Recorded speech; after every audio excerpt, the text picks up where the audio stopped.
Welcome. Today, we're diving into a quick and simple guide on how to enable autoplay videos on Facebook using your PC. If you've noticed that videos aren't playing automatically as you scroll through your feed, don't worry. It's an easy fix. Let's get started. First, open your web browser and head over to facebook.com. Log into your account if you haven't already.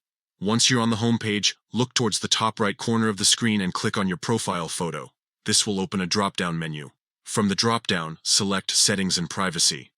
A new set of options will appear. Click on Settings. This will take you to the main settings page for your account. Now look at the menu on the left-hand side of the screen and find the section labeled Media. Click on it to access media-related settings. Here, you'll see an option for Autoplay Videos. To enable autoplay, simply select On from the available options. Once you've made your choice, don't forget to click Save to confirm your changes. And that's it. You've successfully enabled autoplay for videos on Facebook. From now on, videos in your feed will start playing automatically as you scroll, making it easier to enjoy content without extra clicks. Thanks for tuning in.